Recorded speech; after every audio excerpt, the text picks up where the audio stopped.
सीधे मुद्दे पर संक्षेप में मैं अपनी बात लखीसराय की जनता के बीच रखना चाहता हूं। एक न्यूज आई कि लखीसराय के एडीएम महोदय जो हैं अशोक धाम में हुई घटना की जांच कर रहे हैं और जांच रिपोर्ट किसको सौंपेंगे तो डीएम महोदय को सौंपेंगे। मतलब हाय रे लखीसराय का किस्मत। अब उस डीएम महोदय को जांच रिपोर्ट सौंपा जा रहा है जो डीएम खुद जो है वह जांच घेरे में होना चाहिए। इतनी बड़ी त्रासदी हो गई, इतने लोगों की जो है वह मृत्यु हो गई, 7 लोगों की, इतने लोग घायल थे, उन घायल को समुचित इलाज नहीं मिला, वो घर चले गए जो है। कई लोगों ने ऐसा कहा। और सरकारी अस्पताल की अवस्था क्या है किसको नहीं पता है। लखीसराय में हर छोटी छोटी बात पे जो है पटना रेफर, कितना उपचार वहां उपलब्ध है, कितने डॉक्टर्स वहां रहते हैं। और अब डीएम महोदय जो है वो जांच रिपोर्ट पढ़ के तय करेंगे कि किसकी गलती है। अरे गलती डीएम साहब की सबसे पहले है। डीएम साहब को नहीं पता था कि इतनी भीड़ आने वाली है। डीएम साहब को नहीं पता था कि किस तरह की व्यवस्था करनी चाहिए। उन्होंने निरीक्षण किया था, अस्पताल को उन्होंने हाई अलर्ट मोड पर रखा था कि अगर इस तरह की का भीड़ आने वाला है तो अस्पताल तो हमारा कम से कम अलर्ट मोड में रहे।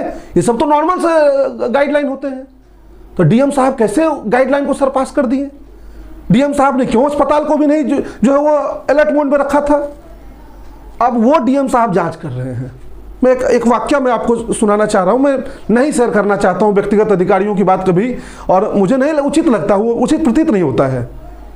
मैंने जिले के अधिकारियों को लगता है ना कि ये लोग तो छोटे दल से आते हैं, इनकी बात क्या सुना जाए, इनको क्या भी जो है इनको क्या तवज्जो दिया जाए। लेकिन मैं आप लोगों से स्पष्ट कर दूं, जो भी भेज दीजिएगा डीएम साहब को, डरते किसी से नहीं है। तो मैं एक बात एकदम स्पष्ट कर दूं कि दल वगैरह मत देख के व्यवहार करिए। आप ये मत देखिए कि हमको 9,000 10,000 के आसपास वोट आया।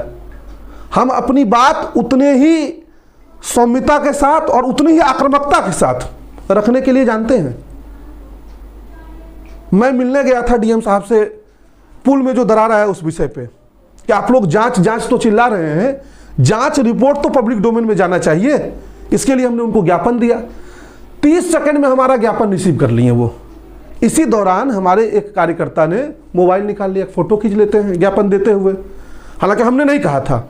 डीएम साहब ने तुरंत क्या कहा, फोटो मत खिंचाइए। हाँ क्यों कहेंगे साहब, आप तो बड़े बड़े राजनीतिक दलों के लोगों के साथ फोटो खिंचाएंगे ना।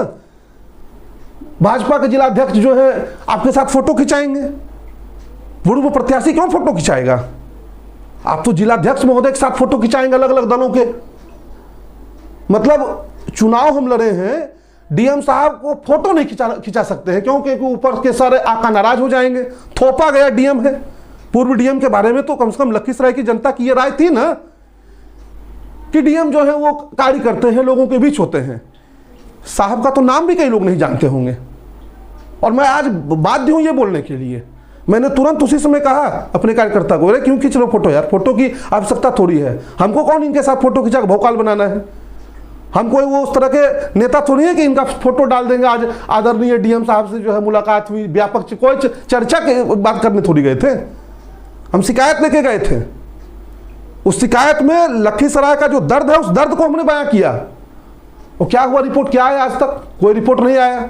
बैरियर लगा हुआ है, इतने लाखों करोड़ों का घोटाला है ये, और डीएम महोदय को कोई प्रभाव नहीं। क्या फर्क पड़ा जो है। आप सोचिए, मानसिकता देखिए जिले के अधिकारियों की, ये मानसिकता है। लेकिन मैं बहुत स्पष्ट कर दूं कि अब तक मैं एक अलग रूप में था, अब अलग रूप में रहूंगा।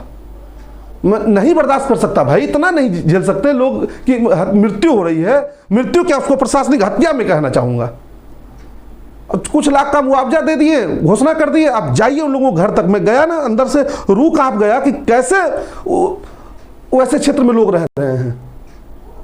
मैं चुनाव के दौरान मैं आपको सही बताता हूं, मुझे नहीं मिला बहुत समय हर क्षेत्र में जाने का, आपको भी पता है। लेकिन क्या कर सकते हैं। लेकिन मैं ये पूरा प्रयास कर रहा हूं अब से, और आप लोगों के साथ जोड़कर क्षमा भी चाहता हूं कि मैं कई बार नहीं समय दे पाता हूं। उसके लिए मैं कुछ क्षमा प्रार्थी हूं दिल से इसके लिए। लेकिन मैं कुछ दिनों में ये प्रयास कर रहा हूं कि आपके बीच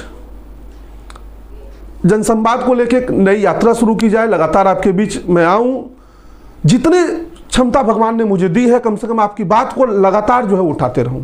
मैं फिर कह रहा हूं कि जिला प्रशासन दोषी है। क्यों सारे प्रोटोकॉल फॉलो नहीं किए गए, सुरक्षा के व्यापक इंतजाम क्यों नहीं थे, अस्पताल हाई अलर्ट मोड पे क्यों नहीं था, क्यों प्रॉपर जो है वो निगरानी नहीं की जा रही थी ड्रोन से और अलग अलग माध्यम से जो है, ताकि भीड़ को नियंत्रित किया जा सके। और अब जब इतनी बड़ी घटना हो गई है तो कैसे जो है जिलाधिकारी को जांच रिपोर्ट सौंपी जा रही है और वो जिलाधिकारी क्यों जांच घेरे में नहीं है। दूसरी बात, जांच अगर हो तो पब्लिक डोमेन में उसकी रिपोर्ट आए और अधिकारियों पे कार्रवाई होते हुए दिखे, खानापूर्ति ना हो। और ये बहुत ही दुखद है कि सरकार का ये रवैया है। हम लोग जल्द इस पे और भी, अभी तो धीरे धीरे शुरुआत कर रहे हैं, और भी लोगों से बातचीत करके और इस पे जरूर जो है वो व्यापक आंदोलन होगा अगर सही निर्णय नहीं लिया गया सरकार के द्वारा तो।